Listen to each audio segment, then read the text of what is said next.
Olá, meus queridos alunos do IFPE de Barreiros. Tudo certinho? Vamos dar continuidade às nossas aulas a respeito da filosofia do Aristóteles. Desta vez, falaremos de um dos conceitos principais e mais fundamentais e mais importantes do seu pensamento, que é o conceito de substância. Então, no vídeo passado, a gente falou a respeito da metafísica, ou o que Aristóteles chama de filosofia primeira, a qual, de acordo com Aristóteles, estuda o ser enquanto ser, isto é, independentemente das características específicas que algo tenha.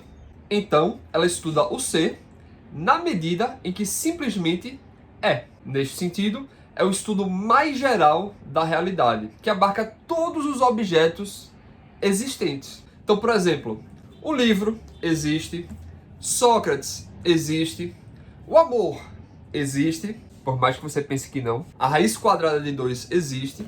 O Batman existe também. Todos eles existem, mas existem de maneiras diferentes. Então, por exemplo, o livro ele existe empiricamente, como objeto sensível que está presente no nosso campo da sensibilidade. Já o Sócrates ele existe como uma figura histórica, alguém real que surte efeito e tem influência até hoje. O amor existe como sentimento interno, uma disposição nossa. A raiz quadrada de 2, ela existe como uma abstração da nossa mente, como uma entidade matemática. E o Batman, bem, ele existe não como nenhuma dessas outras coisas, mas ele existe como uma figura da imaginação humana. As pessoas imaginaram essa personagem, contam histórias a respeito dessa personagem. O Batman não é o nada. Então a metafísica ela procura estudar o que há de comum a todos esses objetos, o Batman, o livro, Sócrates, o amor, a raiz quadrada de 2, que nos permite nos referir a eles como objetos que são. Mas lembre-se, se a metafísica por um lado estuda todos os objetos, ela não estuda tudo de todos os objetos. Isto porque a realidade ela é complexa, ou seja, feita de partes que são irredutíveis umas às outras. E por causa disso, ela é inabarcável, não dá para estudar tudo de uma vez só. De modo que cada ciência estuda uma parcela, um conjunto de aspectos da realidade. Acontece que essa parcela que a metafísica estuda está presente em todos os objetos. E aqui entra uma frase famosíssima do Aristóteles. Ele fala que o ser, o termo ser, ele se diz de diversas maneiras. Então é um grande problema que a gente remonta desde Parmênides. Quando Parmênides diz que o nada não existe, e que por causa disso eu não posso dizer que o livro não é amarelo, porque se eu digo que ele não é amarelo, eu estou admitindo não ser. Está acontecendo aqui um equívoco. Eu estou usando o mesmo termo, o mesmo símbolo, o mesmo signo, para me referir a dois pensamentos diferentes. Então, quando eu digo Sócrates existe, ou quando eu digo Sócrates é humano, ou Sócrates é gordinho, ou Sócrates é Sócrates, eu estou usando o termo é de maneiras diferentes. Por um lado, tem uma maneira predicativa, ou seja, que descreve uma característica do Sócrates, como a gente usa o verbo de ligação. Uma maneira identitária, ou seja, Sócrates é Sócrates, a identidade. Ou sei lá, o solteiro é aquele que nunca se casou, uma identidade entre dois termos. Ou ainda a maneira existencial. Isto não é, ou seja, isso não existe. E aí quando a gente usa o ser predicativo, quando a gente atribui característica a uma coisa, a gente pode fazer isso segundo a nossa própria razão. Eu posso usar o termo ser para combinar ou separar as coisas. Então, por exemplo, camisa vermelho. E eu vou juntar esses dois. A camisa é vermelha. Ou então, vermelho azul. Eu vou usar o ser para separar. A camisa não é azul. Ou podemos usar de acordo com a natureza. Tal como a gente já falou, aquela noção de potência e ato. Algo é em potência ou algo é em ato. E aí, perpassando ambos, você tem a noção de categorias, que a gente vai explicar melhor só na próxima aula, ok? Porém, o que é importante a gente deixar aqui é que ele separa as categorias em dois grandes grupos, as substâncias e os acidentes. E por que isso é importante? Porque Aristóteles diz que a pergunta pelo ser, em última instância, é a pergunta pela substância. Ou seja, o estudo do ser é primordialmente o estudo da substância. Isso porque a substância, seja ela qual for, é aquilo que existe por si e que sustenta as outras coisas que também existem, mas que só existem em relação a esta substância, ou seja, os acidentes, os concomitantes. Grande ou pequeno não existem por si só, mas só coisas que são grandes ou pequenas. Vermelho ou azul não existem por si só, mas apenas em coisas que são vermelhas ou azuis. Então, essas coisas que sustentam ser grande, ser pequeno, ser vermelho, ser azul, teriam uma importância maior, um grau de existência maior, porque se elas não existem, todo o resto também não existe. Então, Aristóteles diz que o estudo da metafísica estuda primordialmente a substância. E aí, nesse sentido, você tem várias perguntas que envolvem essa investigação a respeito da substância. Por exemplo, como é que ela é? Quantas são? É apenas uma ou são várias? De que tipo são elas? São coisas universais ou são coisas particulares? E aí, nessa investigação pela substância, o Aristóteles nos dá alguns critérios negativos e outros critérios positivos para podermos identificar a substância. No sentido negativo, ele diz que a substância é algo que não depende de nenhuma outra coisa para existir e que não está em uma outra coisa. Assim como, por exemplo, a cor vermelha, ela só pode existir em outra coisa. Então ela depende de algo para existir. Já os critérios positivos nos dizem o que é que propriamente é essa substância. Porque uma coisa é identificar. Eita, aquele negócio não depende de nada. Mas identificar não lhe explica o que é a coisa. Você pode identificar que o goleiro de futebol é diferente de todos os outros jogadores, sem saber o porquê dele ser diferente. Então ele diz que a gente usa o termo substância em dois sentidos.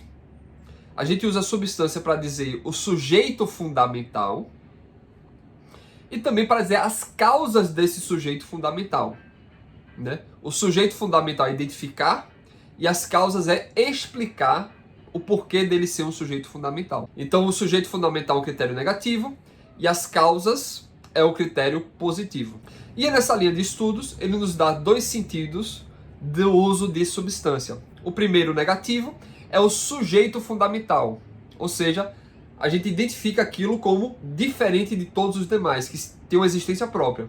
E o segundo é a causa desse sujeito fundamental, ou seja, o critério positivo. A explicação de por que isso daqui é diferente dos demais.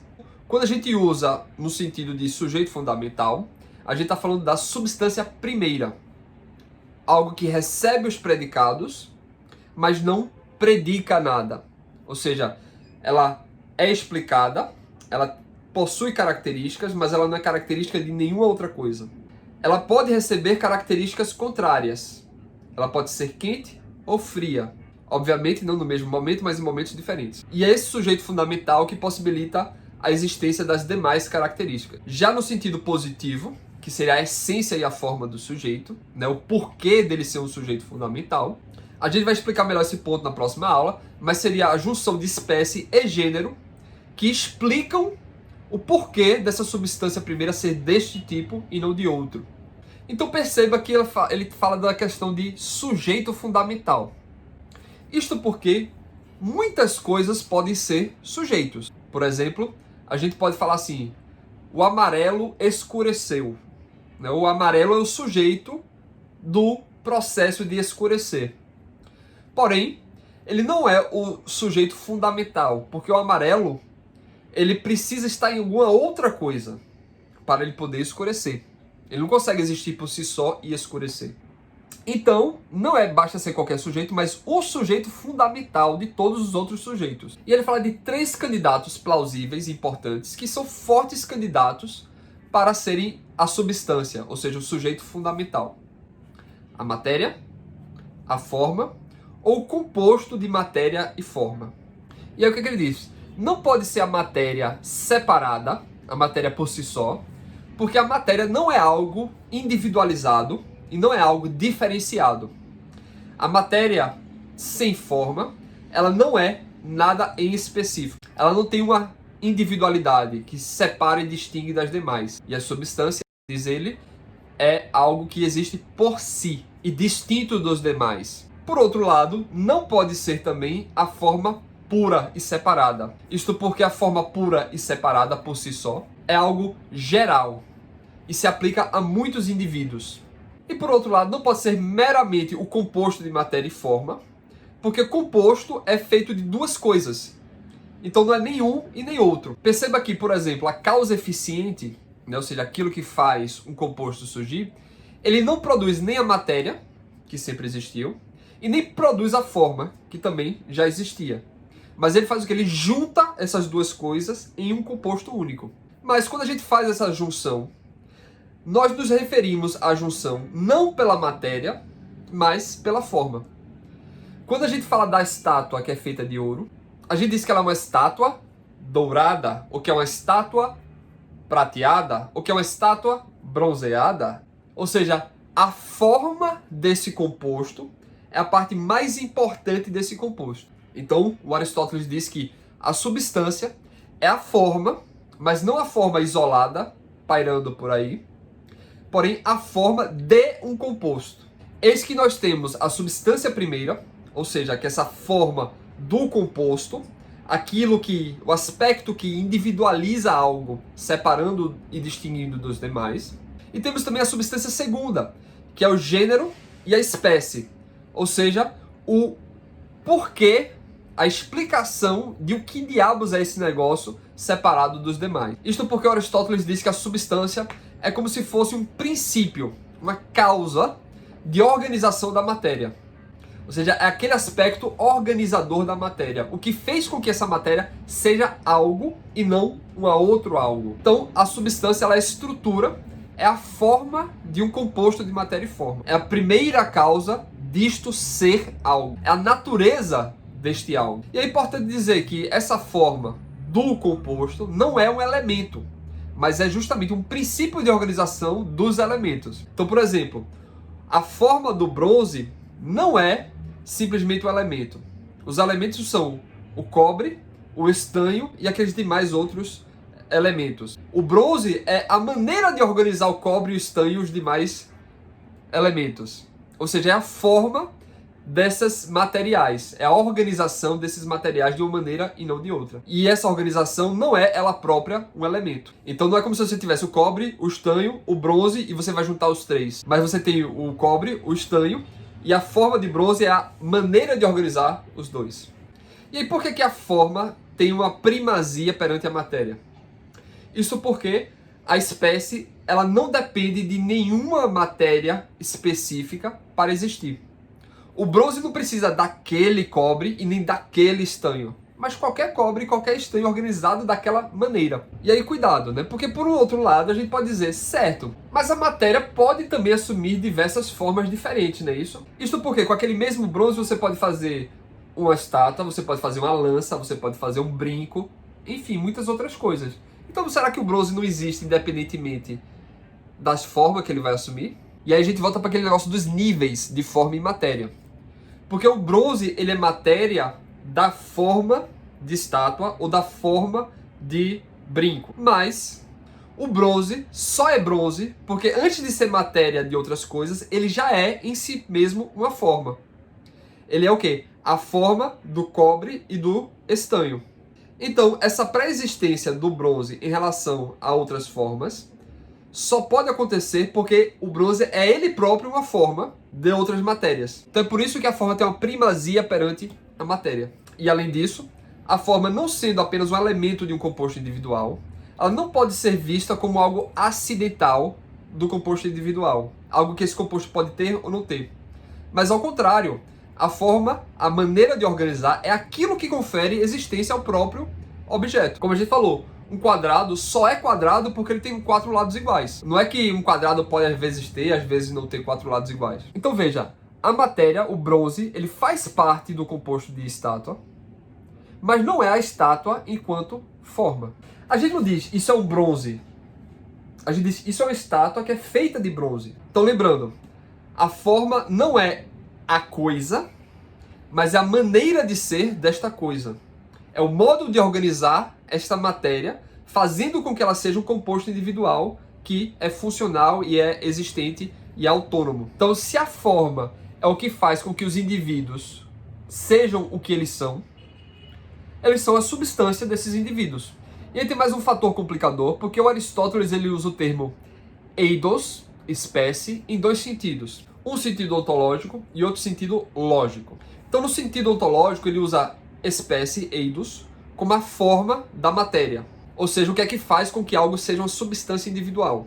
O que nos permite identificar algo como uma substância individual. É a forma predicada da matéria. Por outro lado, ele usa o termo eidos, espécie, no sentido lógico. Ou seja, a espécie de um gênero. E aí está no sentido da substância segunda. Uma perspectiva universal e abstrata, separada pela mente. Então, enquanto o primeiro sentido individualiza, o segundo sentido explica. Aquela noção, né? O negativo e o positivo. Então, ele faz uma identidade entre essência, forma e substância primeira. De modo que a essência ela corresponde à espécie, porque a essência é a espécie sem nenhum outro acidente, ou seja, a sua essência é ser um ser humano, independentemente se você é alto, se é baixo, se é gordo, se é magro, se é careca, se é cabeludo. Porém, a sua essência não é a própria espécie. Você não é a humanidade inteira. Você é um exemplar da humanidade. Então você corresponde à humanidade, mas não é a própria humanidade. Mas a gente vai falar mais sobre essa questão de espécie e gênero na próxima aula. E aqui vale fazer mais uma distinção importante.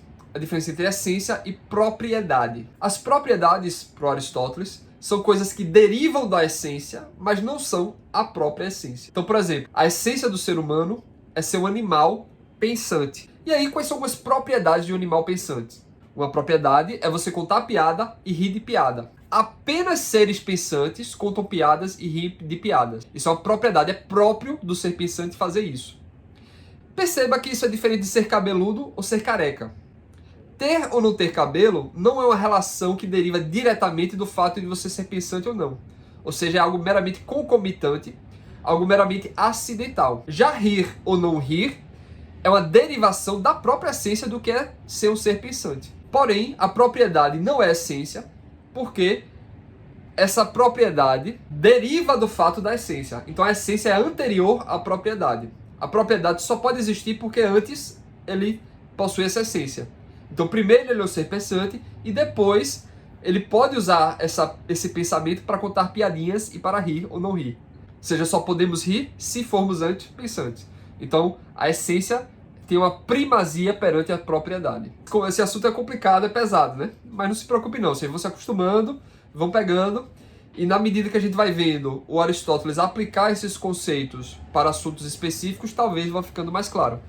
Mas eu entendo e compreendo que vocês devem ter várias dúvidas em relação a isso. Então podem deixar aí que eu tento responder e tento ajudar vocês, ok? Próximas aulas a gente vai falar sobre o assunto da lógica da linguagem do Aristóteles, né? As categorias, a definição, os silogismos, o quadrado lógico, isso tudo de uma maneira bem resumida. Então, até a próxima. Tchau, tchau.